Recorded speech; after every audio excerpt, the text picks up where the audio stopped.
Sud Radio, l'invité politique, Jean-Jacques Bourdin. Il est 8h35, bonjour à toutes et à tous. Vous voulez savoir, parlons vrai ce matin avec Marine Tondelier, secrétaire nationale des écologistes. Marine Tondelier, bonjour. Bonjour. Le premier tour de législative approche. Marine Tondelier. Ça n'a jamais été aussi près. Jamais aussi près. Emmanuel Macron ne sera pas le chef des armées, dit Marine Le Pen, si le Rassemblement national prend le pouvoir. Est-ce qu'elle bafoue la Constitution ? Écoutez, ils en sont déjà à débattre de la Constitution. Moi, je vais d'abord débattre de la Constitution du gouvernement, si vous voulez bien, parce que franchement, on n'en est pas là à une argutie juridique sur comment l'un ou l'autre comprend la Constitution. On en est à savoir si, dans 10 jours, l'extrême droite sera à Matignon ou pas. C'est ça qui me préoccupe, qui m'obsède. Et alors après, il y a plein de micro-détails polémiques autour de ça. Mais ce qu'il faut que vos auditeurs comprennent bien, c'est qu'il se joue un moment historique en France et que je trouve que cette campagne est parasitée par beaucoup de trucs qui nous divertissent un peu. C'est-à-dire, qu'est-ce qui nous divertit ? Eh bien, un jour, on va parler de l'autre qui a tweeté ça sur un tel. Le lendemain, on va parler d'un micro-détail du nœud de cravate de Manuel Bompard dans son débat. Là on va discuter de notre ami... Je ne savais pas que ça faisait débat, d'ailleurs, le nœud de cravate. Ça a beaucoup fait débat. Mais je vais vous dire, si le seul problème était son nœud de cravate, oui, c'est que sur le fond, c'était impeccable. Et donc, ça me va. D'accord. Mais c'est vrai que j'ai l'impression qu'on est un peu comme un lapin pris dans les phares de la voiture, là. Je ne parle pas de nous, écologistes, mais voilà, de toutes celles et ceux qui essaient d'observer ce débat.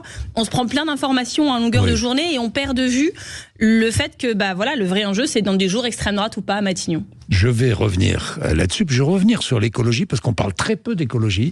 Mais je me doutais qu'ici, on en parlerait, c'est pour ça que je suis venu. On parle très peu d'écologie dans cette campagne.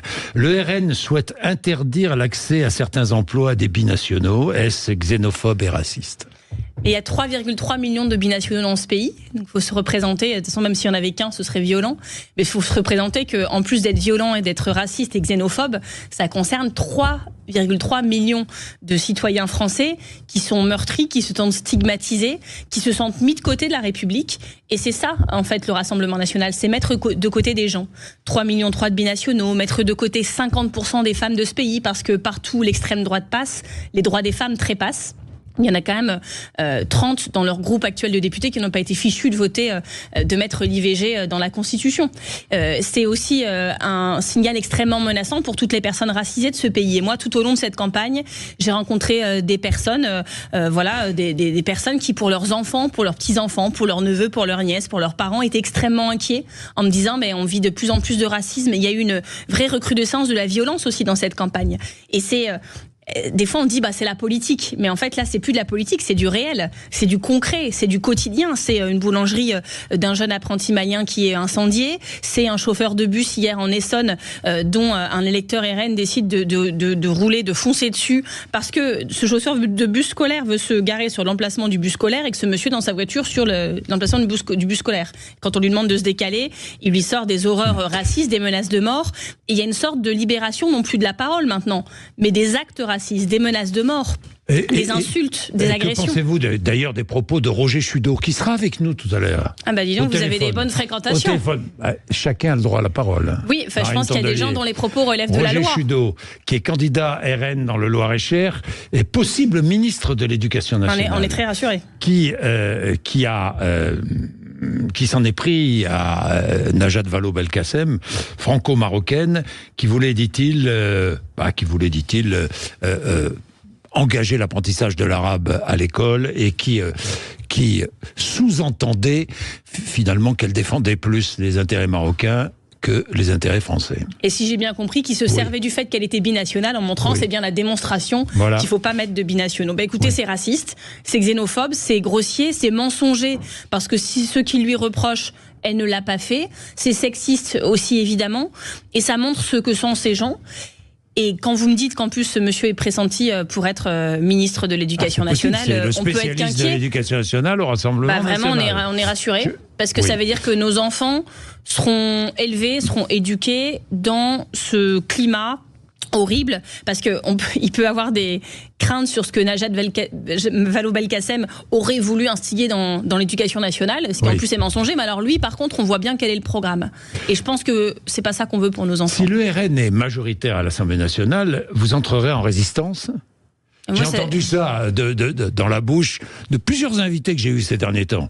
Vous entrerez en Il va bien résistance falloir, chers amis, parce que quand ils vont menacer les droits des femmes, quand ils vont faire une excitation comme ça du racisme dans ce pays qui aura des conséquences très concrètes et violentes pour beaucoup de nos concitoyens. Comment ? Moi, vous savez, ça fait 10 ans que je suis en résistance. Ça fait 10 ans que je suis en résistance à Hénin Beaumont, donc je vois bien ce que ça peut recouvrir. C'est ne pas abandonner le terrain, c'est ne jamais baisser ni les yeux, ni la tête, ni les bras. Hénin Beaumont se plaignent de Marine Le Pen. Mais vous savez, Hénin Beaumont, c'est la vitrine bien lustrée. C'est la vitrine bien lustrée qu'on présente comme ça, en façade, en disant regardez comme c'est beau. Regardez, la mairie a été repeinte, on dirait Disneyland. Regardez, il y a un concert gratuit de Jennifer, comme c'est fantastique de ville dans une ville Rassemblement National. Ils ont fait en sorte de faire des mesures démagogiques, populistes, qui font plaisir à 95% de la population et de s'en prendre aux 5% restants. Alors, 5% dont ils savaient que personne ne se solidariserait jamais. Les élus d'opposition, les journalistes, les syndicalistes, les employés municipaux récalcitrants, certaines assos, les Roms, les migrants.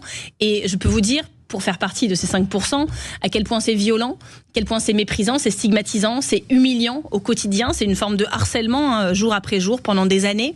Et donc c'est pas ça que je souhaite pour la France. Et par ailleurs, je sais bien que la différence, c'est que quand ils seront au pouvoir national, c'est pas pour faire vitrine, c'est pas pour faire plaisir, c'est pour mettre en œuvre ce qu'il y a de pire dans leur programme. Donc résistance sans violence, évidemment, légale, j'imagine. Par contre, il y aura de la violence en face et il faut s'y préparer. C'est-à-dire ? Je pense que ces gens sont violents. Je pense que ce qui se passe aujourd'hui dans le pays... Vous savez, aujourd'hui, Jordan Bardella, c'est le visage soi-disant propre. Les consignes qu'ils ont passées à leurs militants, c'est de se tenir à carreau jusqu'au 7 juillet. Et quand je vois tout ce que je vois, alors qu'ils ne sont pas au pouvoir encore, et qu'ils sont censés se tenir à carreau, je me dis, quand ils auront le pouvoir et qu'on lâchera la bride, alors qu'est-ce que ça va donner ? Mais oui, qu'est-ce que ça va donner ? Mais c'est très inquiétant. C'est-à-dire ? Mais je pense. Vous inquiétez de quoi ? Je suis inquiète. Premièrement, de ce que ça va libérer comme pulsion dans la population, puisque normalement, au gouvernement, je ne vous dis pas que c'est le cas aujourd'hui, mais il faut des gens qui apaisent, qui posent les choses, qui réconcilient, qui protègent. Vous ne cessez de dire dans une société que le qui est en tension n'apaise pas. Je vous confirme, c'est pour ça que je veux prendre leur place, figurez-vous. Mais le Rassemblement National gouverne par la peur, par la haine, il attise ce qu'il y a de pire. Vous savez, Jordan Bardella, il n'a pas 30 ans, mais c'est déjà un homme politique des années 30. C'est ça qui est horrible, c'est qu'il se sert de ses pires instincts, des peurs, des souffrances, des angoisses. Il les alimente pour mieux récolter derrière l'inquiétude et donc des suffrages. Et au gouvernement, on voit bien ce que ça donnera. Par ailleurs, là, on parle des sujets de xénophobie, de racisme qui sont hyper importants. Mais pour celles et ceux que ça n'intéresse pas, il y en a peut-être. Alors, je vais vous prendre l'argument économique. Il y a des gens, je pense, qui votent sincèrement Rassemblement National en se disant que leur vie irait mieux économiquement avec le Rassemblement National. Mais évidemment, beaucoup. Mais le problème, c'est que le Rassemblement National, c'est le revirement national. Moi, je ne comprends rien à leur programme. Je me réveille un jour pair, Jordan Bardella veut supprimer la TVA sur les produits de première nécessité. Vous vous réveillez un jour impair, finalement, ils renoncent à ça. Ils prennent le programme de Marine Le Pen de 2022, ils chiffrent, ils se rendent compte que la moitié des trucs, c'était pas possible. Sur la retraite, par exemple, l'abrogation de la réforme des retraites. Nous, au Nouveau Front Populaire, nous sommes clairs. Nous disons, si nous sommes élus, dans les 15 premiers jours, nous abrogeons cette réforme. Alors lui, il a dit que ce sera peut-être abrogé à l'automne, parce qu'il doit faire un audit financé, mais un audit de quoi ? Tout est sur Internet, donc je lui trouve un stagiaire de 3e, on fait l'audit ensemble, il n'y a pas de problème, tout est public.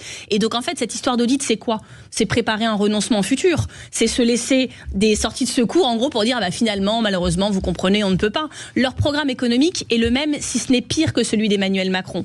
Ils ont toujours gouverné au service des puissants. Et donc, ce qui est pire, c'est qu'eux ne l'assument pas. Emmanuel Macron, il a le mérite là-dessus d'être franc.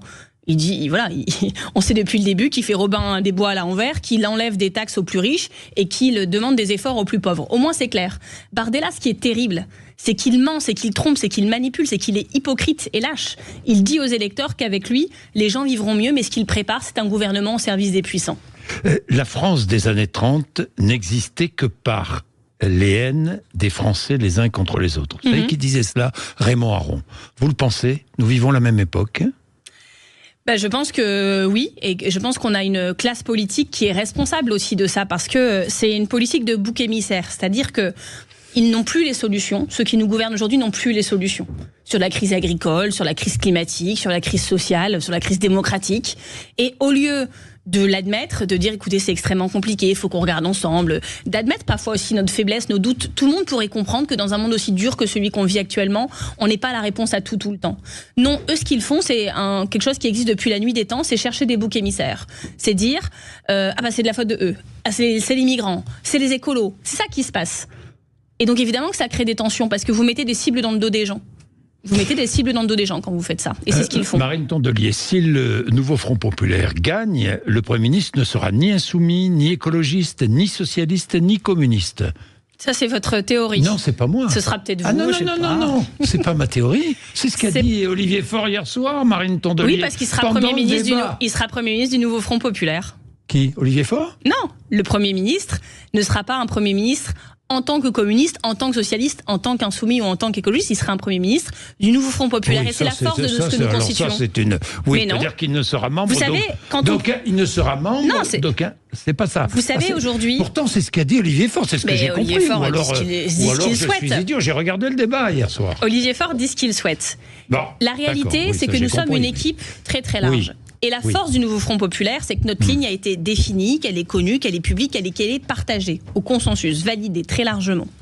Et donc, contrairement à certaines époques, c'est-à-dire la plupart du temps, vous avez le président de la République qui est élu, et puis après il choisit un Premier ministre, il en choisit d'ailleurs souvent plusieurs dans son mandat, et on dit tiens, il a pris un tel, revirement à droite, tiens, il a pris un tel, virage à gauche. C'est-à-dire que c'est du slalom en fait, les mandats des présidents. Nous, quel que soit le Premier ministre, la ligne sera claire, c'est celle du nouveau Front populaire. Ce ne sera pas Jean-Luc Mélenchon, maintenant c'est clair. Ça, je pense que c'est clair. C'est clair, bien.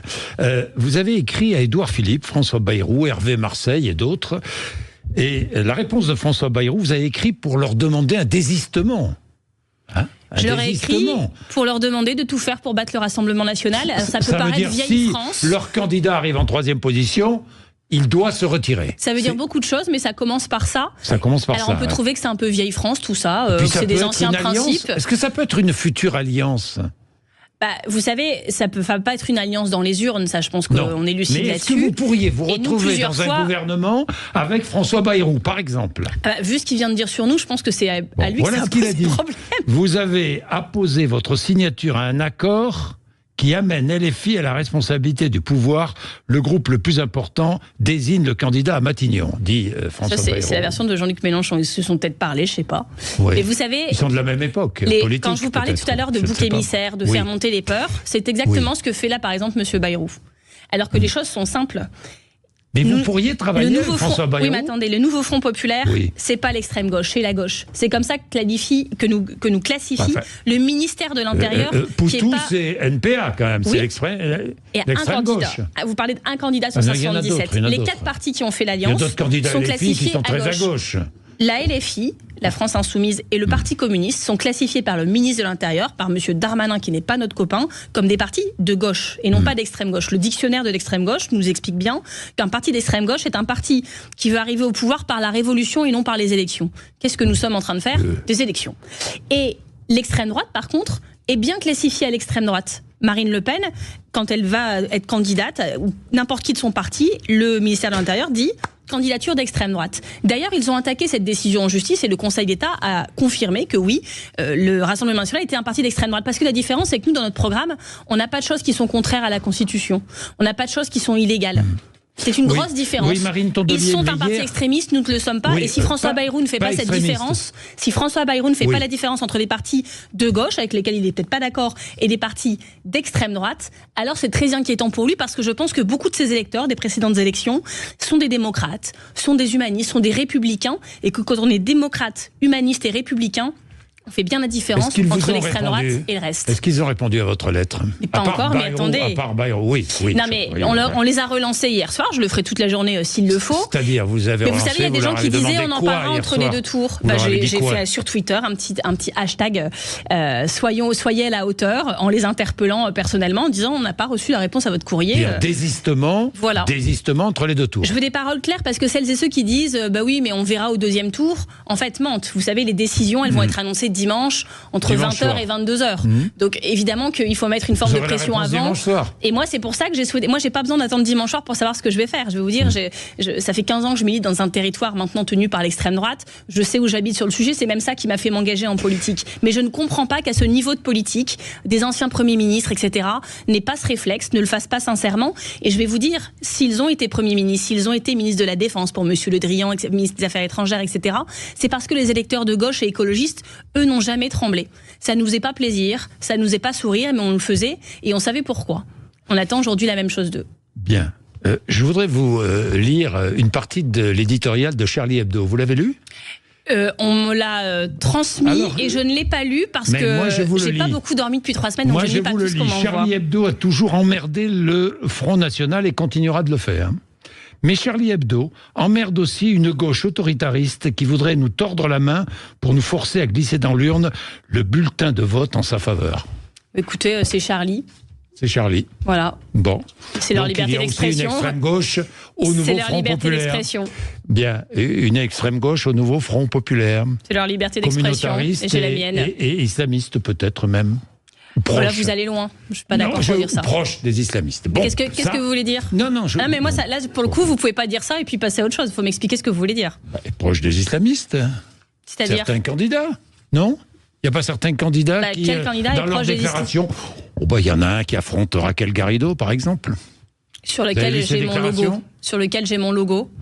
Ouais. Sur lequel nous avons donné notre logo à Raquel Garrido dans cette circonscription. Est-ce que vous avez un autre problème avec quelqu'un en France ? Pourquoi ? Parce que nous estimons que Raquel Garrido est une bonne députée, qu'elle a bien fait le travail. C'est pour ça ?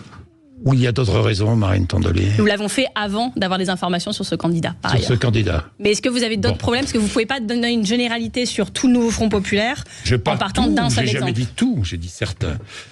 Dites-moi, Marine Tondelier, l'écologie, où est passée l'écologie dans cette campagne ? Je me le demande bien. Il ne suffit pas de mettre une veste verte pour qu'on parle d'écologie, vous voyez. Ouais, vous avez une veste verte ce matin. Et pourtant. Alors attendez. Parce que dans notre programme.